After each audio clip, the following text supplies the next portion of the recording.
Alright, we're gonna watch this Gav and Bob thing. I want you all to know that this video decides the life of the Warhammer universe for us. I mean it. Gav is my child. I will not allow pain in that boy's life anymore. Gav was sitting on a big tree stump, Gav! peeling a potato with his knife. It was hard sometimes to peel a potato when they were so small. It had been extra hard to do it when he'd first gotten his new arm. Gav was an old hand though, and he skinned that spud without so much as nicking his fingers. He was holding up the skin, admiring the little ribbon, when something splintered through trees and hit the ground hard enough he could feel it in his feet. Gav turned his head, frowning as he watched birds fly away. What was that? Gav asked, the naked potato still balanced on his knee. Beats the hell out of me, Trob said. The rattling had been sitting on a couch in the dropship. Gav didn't much care for the ship. It was too small for him, but he supposed that because Trob was so small it felt extra big to him. Trob picked up his rifle as he stood, chambering around. Gav always thought it sounded like Trob's gun was clearing its throat when it made that sound. All right, big guy. Let's go see what's what. Is he Scottish? Gav's frown deepened. He liked Trob, but Trob liked trouble. Gav liked turned trouble. and looked at Grint. Grint was small, but taller than Trob, wrapped up in his robes and leaning on a stick. He had a blindfold on, but even though his eyes were all white, Gav knew that he could still see with his mind. Grint told Gav the Emperor had taught him how to do that. It had been a kind of trade. Gav was impressed by that. That was why whenever Traela wasn't around, he always looked to Grint to tell him what to do. Go see what that was, Gav, Grint said, standing. Make sure you have your microbead in, and tell me what's happening. With all that's going on, I want to conserve my strength in case it's needed. To help the Templars? Trob asked, giving Grint one of his mean smiles. Or to make sure they don't put you on a stake? You wouldn't let them, Grint said. Of course no. But there is a mess of the bastards around here, and Spindra only got so many rounds in her. Gav put the potato in his mouth and chewed. He frowned, sticking his hands into his pockets as he tried to find the black metal bead Traela had given him. He didn't like it much, and it made his head hurt when he left it in too long, but he didn't want to lose it. Your left chest pocket, Gav, Grint said. He wasn't mad, but Gav could tell he was using his serious voice now. Gav plucked out the bead and screwed it into his ear. He pushed Gav is precious, and all that would hurt him must die. down on it until it made the beeping sound. Can you hear me? Gav asked. Course I can. You're right there. Trob said. His smile wasn't quite so mean this time, and he slapped Gav on the leg just above the knee. It was as high as he could reach without jumping. Come on now, double time it, heavy. Gav ignored Trob's demands and picked up his own gun. It was big and heavy, but he could use it with just his new arm if he had to. It wasn't like his old las cannon. It was a ripper gun, and Gav always liked to fire it. He had to remind himself that there were only so many shots though, and that once he was out, he'd have to walk back to get more. Trob had showed him how to take it apart, how to clean it, and how to make sure it was happy. He said Gav should name it, because guns liked having names. And since Gav never wanted to forget it, and the gun was always going to be by his side, he'd known just what to call it. Come on, Bob. Gav said, slipping the sling over his shoulder and hefting the weapon in his metal hand. Let's go see what that was.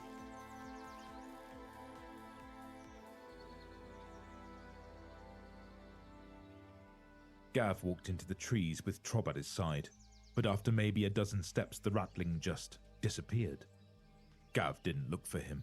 It was another one of Trob's games, and he knew the little man wouldn't be seen if he didn't want to be. It was why Gav had the bead. That way Trob could still talk to him and tell him what to look for. He had good eyes, and he always saw things before Gav did, which was good for Gav, but bad for whatever things Trob saw. Off in the distance, Gav heard more explosions, He'd been hearing them for hours though, and Are they they at like a war? Are they near like a war zone or something? faded into the background for him. The battle that had been going on since they arrived hadn't finished yet, or so it seemed. We had any update on the meeting yet, Grint? Trob asked, his voice in Gav's ear. I would have woken you if word had come down. Grint replied. Gav wasn't sure what was going on, but he'd been nervous ever since they landed. Coming down in the dropship was bad enough, especially with explosions all around. Then once they landed, Traela told Gav, Grint, and Trob to stay with the ship. There were space marines on this planet. They had another name, but Gav tripped on his tongue when he tried to say it. Traela had shown Gav pics of them. They were big, with black armor and chains on one arm. Templars, she called them. She said they Wait, are Templars good or bad? I can't remember. Templars are good, right? were stubborn, and a lot of them didn't like people like him and Trob. Most of them wouldn't like Grint either, even if he had met the Emperor and they hadn't. She would have to persuade whoever was in charge to listen to her, and she didn't want to start off by making them mad. Traela told him there were other space marines on the planet too. Traitors. Gav didn't like that one bit. Traitors were bad. Traitor space marines were worse. How? Worse than demons, unless they were really big ones. She said they would be wearing dark red armor, and they'd have a spiky wheel on them. Probably other symbols too, but she couldn't be sure which. Gav had a feeling he'd know them when he saw them, though. I think I see what's happened. Trob said in Gav's ear. His voice was quieter, and there was no more joking in it. Gav gripped Bob a little tighter and raised the barrel so the gun was ready. Half a click ahead, right near the cliff base. Gav walked forward, trying to be quiet. He saw the cliff that went up and up, so high he could barely see the top of it through the hole in the trees. When he got closer, Gav saw what had come down through the trees too. It was a space marine, still in his black armor. It looked different than the pics Gav had seen though. Gav saw the chain on one arm, but it was snapped into pieces. The space marine had hit a big rock when he landed, and there was blood everywhere. It made Gav think of that time he'd seen a tomato hit the wall when Bob had started a food fight. Is he dead, Gav? Trob asked. Yep. Gav said, giving the body a nudge with his boot just to be sure. The space marine's head lolled to one side. Trob swore under his breath. That was when Grint spoke up. Who's dead? What's happening? It's one of those space marines. The ones in the black armor. This time Grint swore. Gav looked around, making sure he I'm was guessing they're very strong combatants. That's why everyone's freaking out. still alone. If Trob and Grint thought it was bad, then things were probably bad. The back of Gav's neck and that spot between his shoulders felt tight. He didn't like that feeling, but he knew whenever he felt it that there was probably fighting to do soon. Gav, I need you to listen carefully to me. Grint said. Are there gold leaves on the helmet? Gav looked down at the dead space marine.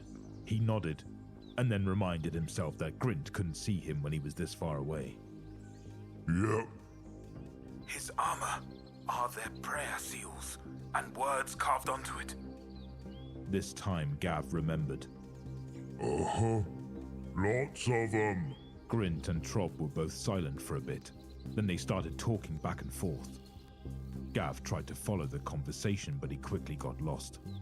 They were using a bunch of words he'd never heard before, and he knew that if he asked them to stop and tell him what was going on, they'd just get mad at him. So Gav waited for them to figure out what to do. That was when he looked down and saw something he hadn't noticed before. There was a sword in the tall grass. It was a big sword, with a long grip. There was a big red gem right in the guard, and the blade was black. Gav thought he could hear it humming. He glanced at the dead space marine and nodded to himself. He must have dropped this. Gav said as he bent down, wrapping his one good hand around the grip. I'll give it back to him. Gav's fingers had barely finished Poor wrapping around Gav! the grip when a funny feeling God, why are you being so precious? went through him. It felt like what happened when there was a storm, and lightning hit close enough for him to see it. It made the hair stand up on his arm and on the back of his neck. Gav wrinkled his forehead and looked around. Trob and Grint were still talking in his ear, and they were talking louder, but they sounded very far away. Gav's heart was beating fast, and he looked around the clearing, trying to find where the feeling was coming from. "Hello, Gav." A voice, and for the Emperor's voice. "He will tell you where to go." Gav was about to say something else when he heard a loud noise from the stone wall. He turned, and the rocks came apart. He saw a metal lip as a hidden door opened, rising up out of the way. Behind the door came 3 figures. They were big, nearly as big as Gav. The one in the lead carried a black sword in his hand, but it wasn't like the one Gav had found. This sword was ugly and twisted, dripping shadows from the edge. The other 2 had bolters in their hands. All 3 of them wore dark, red armor that made Gav think of blood that wasn't quite dry yet. There were symbols on their armor too. Gav didn't recognize all of them, but he'd seen some of them before. Traitors! Gav bellowed, cutting loose with his ripper gun. The traitors were in power armor, but Bob was loaded with the big hammers, as Trob called them.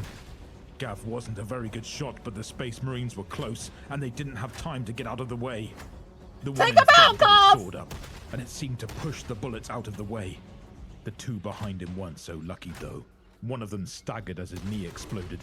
The other jerked as the bullets hammered into his chest and head as he tried to get out of the way of the barrage. Gav only got a few bursts off before the one in front charged him, swinging his sword. Most opponents would have fled that charge. Even another Space Marine might have taken a step back to ready themselves. But Gav was an Ogrin, and his blood was up. Gav met the charge with one of his own, moving faster than any creature his size had a right to. The Marine's shoulders adjusted, and he brought his blade down in a powerful, overhand cut that would have ripped a tank in half. Without thinking, Gav slammed the black sword up to block the attack. The swords clashed and power sparked, exploding out in waves that made the trees shudder. At the same time as he blocked, though, Gav's momentum carried him inside the Marine's swing. He rammed Bob's barrel up under the traitor's armpit where there wasn't as much armor, and pulled the trigger again. Wet blood sprayed and chunks of metal exploded outward as the bullets ricocheted through the Space Marine's body, tearing him up. The body hadn't even had time to fall when bolter fire ripped into him from behind. The traitor Gav had hurt was on his good knee, leaning against the wall, firing his weapon one-handed. A round flew past Gav's head, and 2 more slammed into the dead traitor's backpack, driving the corpse into Gav. Gav let go of Bob, the thick strap digging into his shoulder as the ripper gun fell down to his hip, and he grabbed the dead traitor with his steel hand. Rushing forward, Gav threw the body into the hole, watching it slam into the kneeling Marine, sending his bolter skittering across the floor. Gav stalked after, his knuckles white on the hilt of the sword. He was just about to step into the cave, small dark space or not, when red lights flashed, and the door started closing again. Gav slammed his metal arm into the door, grunting as he tried to push it back. It refused to stop. Gav leaned into it, his shoulder trembling with the effort. The 3rd traitor was leaning against the wall. He'd taken off his helmet, and Gav saw his face was covered in old scars and new blood. He gave Gav a broken smile as he walked closer, hefting his bolter and putting it to his shoulder. "I should thank you," the traitor said, spitting out what looked like part of a tooth. With Aspects and Berteros dead, I'll be the one who claims victory for taking that sword. The traitor's head exploded, showering the walls and ceiling with gore. His body fell, his armor clattering. The traitor with the mangled knee was holding himself up on one arm, his smoking bolt pistol in hand. Gav watched as the barrel started to shift in his direction. He pushed harder on the door, trying to get some breathing room. He heard a loud crack from the trees behind him, felt something shoot past his head, and then a neat, round hole appeared in the traitor's left eye lens. He hung there for a moment, like he couldn't remember what he'd been doing. A single, thick tear of blood rolled out of the hole, and he collapsed onto his face. Yeah! A moment later, Trob came running out of the trees. His rifle was still smoking. He was shouting as he came, and Gav was hearing it loud in one ear and not so loud in the other. It was making his head hurt. I ought to let that door have its way with you. Trob snarled as he wove between Gav's legs. He reached up and slammed a button on the wall, and the pressure on Gav's arm stopped. Gav let go of the door slowly and stepped inside the cave. There's traitors, Trob. Gav said. He flexed his shoulder, then hefted Bob again. They're doing bad things. Harry said the Emperor wants me to go stop it. Gav wanted to explain it better to Trob, but he couldn't.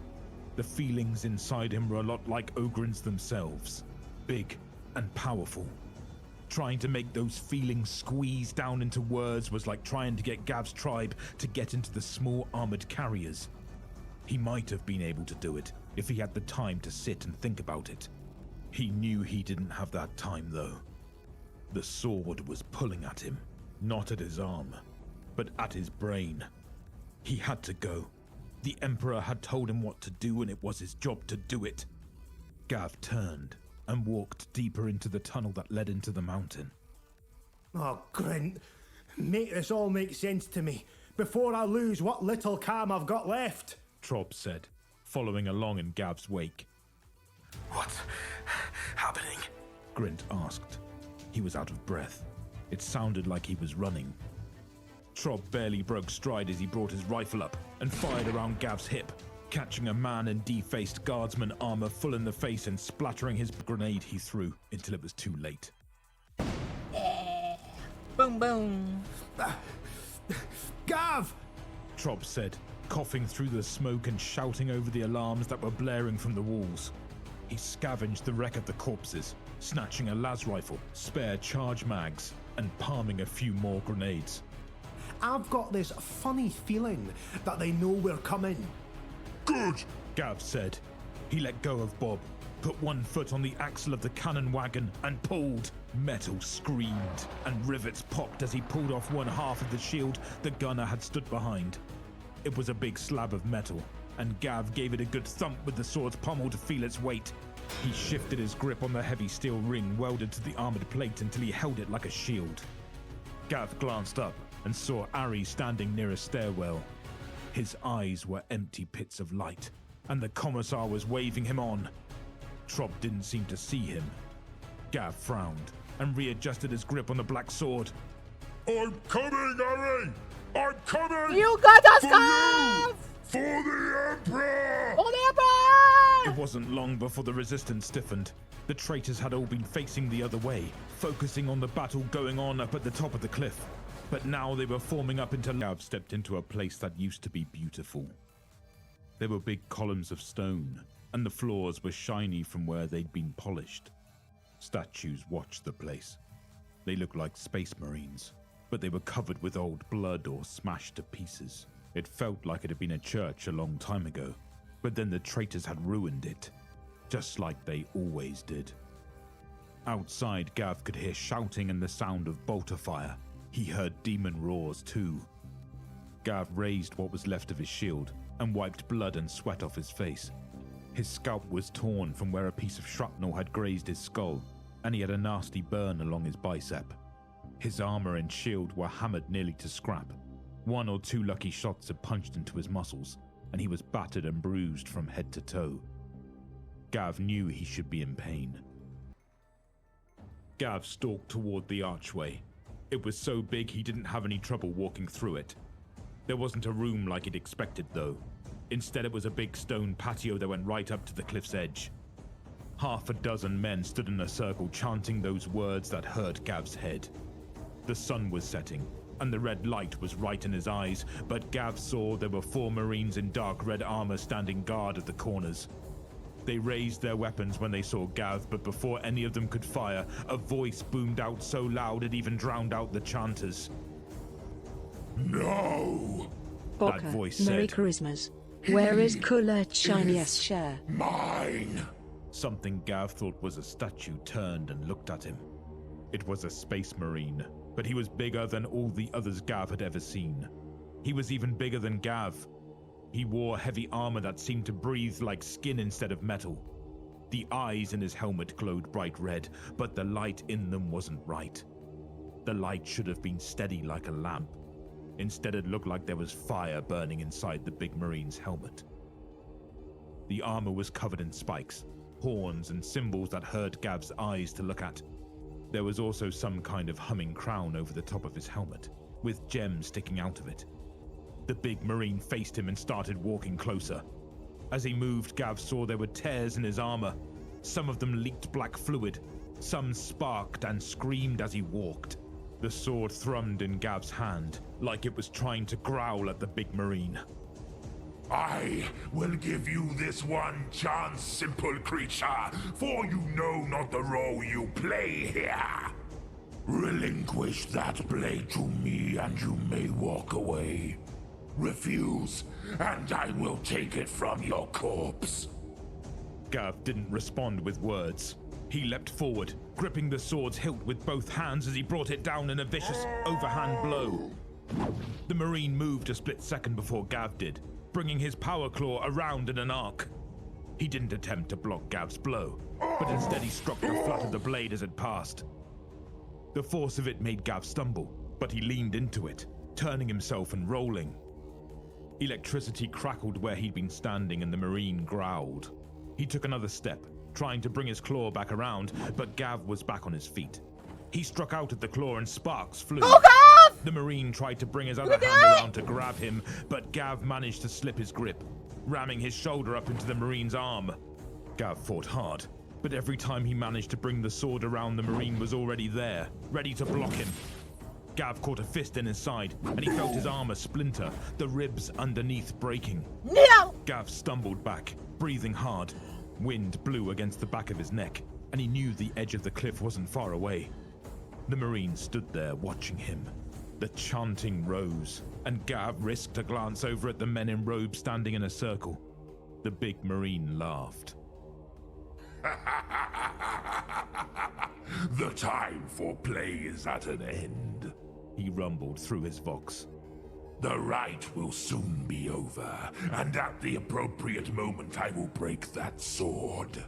With its destruction, the Imperium's hold on this world will wither, and it will be sucked into the warp. Gav didn't know what to do. He was surrounded by enemies, and he knew if they got that sword, he would have failed the Emperor. Every instinct inside him, every urge in his bones told him to bull forward, to go down fighting. He heard another voice, though. A voice he hadn't heard in many years. He heard Bob whisper in his ear, the way he always did when he was about to do a mischief, and he wanted Gav to be ready for it. Gav frowned and let go of the black sword with his metal hand. He held the sword sideways, putting his fake hand up, palm out. If I give it to you, I can leave? Gav asked. The sound that came out of the Marine's vox made Gav think of a sick kitten. It made the muscles in his back twitch. Of course, the big Marine said, making a sweeping gesture with his power claw toward the archway behind him. Let it not be said that the word bearers are not generous. Gav bent down slowly, crouching as he made to lay down the sword. He never took his eyes off the big Marine. The armor whirred as the Marine stared down at the sword. Gav was just about to let go of the hilt when he grabbed Bob with his steel hand, turned, and opened fire on the chanters. The bullet should have ripped through them, tearing apart their limbs and blasting them into pieces. But they didn't. Instead, they just stopped. The air in front of where Gav was aiming crackled and the bullets hung there. The chanting continued. They didn't even look up. Before Gav could react, the big Marine had his hand around Gav's neck. He shoved Gav down hard, using the strength and weight of his armor to force Gav onto his knees. Gav lost his grip on Bob, and the ripple bounced across the floor. Gav tried to swing the black sword up with both hands, but his arm stopped in midair. He strained, the machine of his fake arm whining and the veins in his biceps pumping as he pushed. There was nothing there, but he still couldn't move. That was very brave of you, the Marine said. Stupid, but brave. You had your chance, now you die. No! Gav closed his eyes. He said a prayer to the Emperor. He told him he was sorry and that he tried his best. He heard Ari call his name, telling him to get up. He heard Bob yelling from a long way away, telling him to fight. Gav heard another voice too. It was bigger than the others. It was bigger than any commissar he'd ever heard, even when they yelled over a vox. It was bigger than the demons he'd fought. That voice was bigger than the sky, and loud like every cannon Gav had ever heard at once. And he heard another voice. Grint's voice. Now, Gav! The Psyker shouted, his voice echoing with power. Do it now! Suddenly, Gav's arms were free. Grint was standing in the archway Gav had come from, his eyes glowing the same way Ari's had. He had one hand out in front of him, like he was choking something invisible. The other was held palm out. Half a dozen bolter rounds were caught in his shield from where the Marines had been firing at him. Trob's muzzle flashed as he returned fire. The big Marine stood still as a statue, his armor trembling and his eyes blazing. Gav smelled blood and burning flesh, and heard more demon words coming out of the Marine's vox. Before the big Marine could fight off Grint, Gav yanked himself to his feet. He held the sword up in both hands and drove it down into the spot next to the Marine's helmet. Black blood spewed up, along with hot oil that burned Gav's hand and forearm. The big Marine kept trying to talk, but Gav yanked the sword down, pushing with all his weight as it tore into the Marine. The words stopped and the word bearer fell. Gav let him fall, letting go of the sword's hilt. The cliffside all around him was shaking and the air was starting to grow hazy. Shadows filled the sky and everything started to get dark. Gav took 2 careful steps and picked up Bob. This time when he pulled the trigger, nothing stopped his bullets from tearing through the chanters and leaving them crumpled on the floor.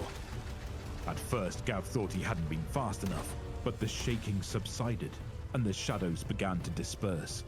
It felt like whatever was trying to come through to this world couldn't open the door the rest of the way on its own.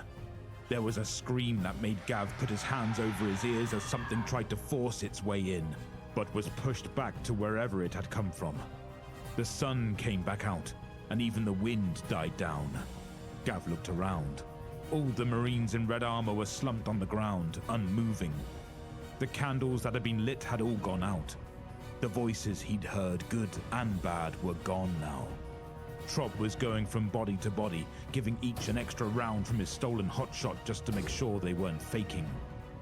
Grint was slumped on a stone bench, doing a series of breathing exercises. Is it done? Gav asked Trob. The words were barely out of his mouth when Shiksa came charging through the archway, her melter locked and loaded. She swept the patio with it once, then lowered the weapon. Turning her head, she made a high-pitched whistle like a bird call.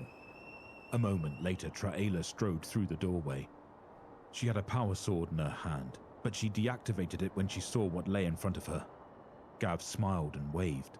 He was glad she was all right, even though Gav hadn't been there to keep her safe himself. Traela touched her left cheek with 2 fingers, a sign she had worked out with Gav that he needed to be very serious. Gav frowned and shifted his grip on Bob. Gav had barely been given the sign when another Space Marine came through the archway. This one wasn't in red though, and he didn't have any of the demon symbols on him. His armor was black, and he had a white cloth over it. He didn't carry a sword like lots of the others. Instead, he had a stick with a winged skull on it. His helmet was a skull too. Gav wasn't sure what it meant, but he was pretty sure this one was important. The skull-faced Marine walked across the cracked stone, stopping in front of the body of the traitor's leader. The hilt of the black sword still protruded from his neck. What happened here? The Marine asked. If Gav had thought his face was scary, his voice was even worse. It was hard, rough, and cold in a way that made Gav wish Bob had more bullets. Your champion went down fighting, my lord, Trob said. Gav's brow wrinkled. Trob was using his get-out-of-trouble voice. He challenged the traitor and fought hard. He dealt this scum a death blow, but the bastard witch sent him flying over the edge with his mind before he died. I see. the skull-faced Marine said. Wait a minute. He turned and looked at Gav. Guardsman, has anyone touched this sword but the hand of the Emperor's champion? Over the Marine's shoulder, Gav caught sight of Ari. He hadn't been there a moment ago. He was hazy now, like a dream that was starting to fade away. He made the sign of the Aquila and then nodded. Gav straightened and flicked his eyes back to the Marine. No, sir. Only the Emperor's champion touched that sword. The skull-faced Marine stared at Gav a moment longer. Then he bent, grasped the black sword by its hilt, and drew it out of the body of the dead traitor. He pulled a cloth from a pouch, wiped the dark blood from the blade, and then slid it into an empty scabbard on his belt. Come. The battle is far from over, and we need every hand. The Marine in black armor turned and vanished back through the archway, toward the sound of fighting. Gav looked at Traela. She nodded. Sheiksa grinned and dug into the wide pouch in the small of her back as she crossed. I know what happened there. No one's supposed to touch that special blade or something unless it's Emperor's champion. Got it. So they were like, God, don't let them know you used the sword. Stone. She removed a heavy drum and held it out to Gav. I had a feeling you might need this, she said. Gav smiled, took the fresh drum and reloaded Bob. He yanked the charging handle and smiled as the first round settled into position in the Ripper gun. For the Emperor, Sheiksa said, giving Gav a wink. For the Emperor, Gav said solemnly. Then, under his breath, he added, and for you, Bob. Oh, he still remembers Bob. God, you really make my heart like bleed so much. I love my Gov. Get the head pats. Only Warhammer character I give head pats right now.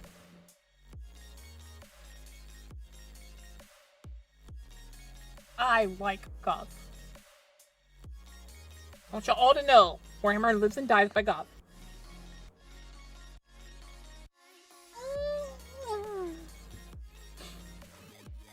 Even grimdark futures need to have golden children that don't get hurt.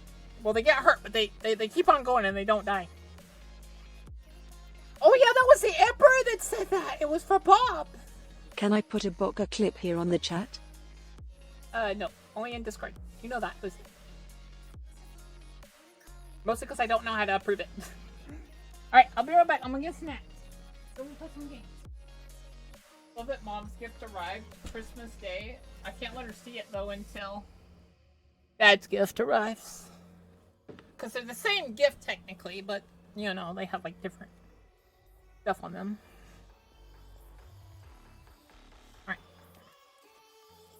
Got some dragon skitty. Hi, Ham. Is it cookies? No. I should tell you guys. I don't watch the stream that much. And I doubt they'll watch it today. They're probably with family. So Darkest Dungeon time? Probably. I think we're gonna play some Gunfire first, but then we'll play some Darkest Dungeon. I got both Mom and Dad little journals that they can write in, where they can, like, tell me their life stories and stuff, like all the things they've done in life and all the, like, experiences they have. And the title of it is I Want to Hear Your Story, Mom, and I Want to Hear Your Story, Dad. Well, they're leather-bound journals. I want to hold them. I want to, like, physically be able to show, like, if I ever do have kids, I want to be able to show my kids, hey, this is the story of your grandfather. Because they have, like, Dad has so many stories, and I've never heard Mom's stories, and I feel like they would appreciate that. I know my dad probably wishes they had gotten to hear a lot of their father's stories, so. But yeah. I got that as a way to basically say, yes, I absolutely do appreciate both of you. if you get mad at me sometimes and stuff like that. Alright. We're gonna play some Gunfire.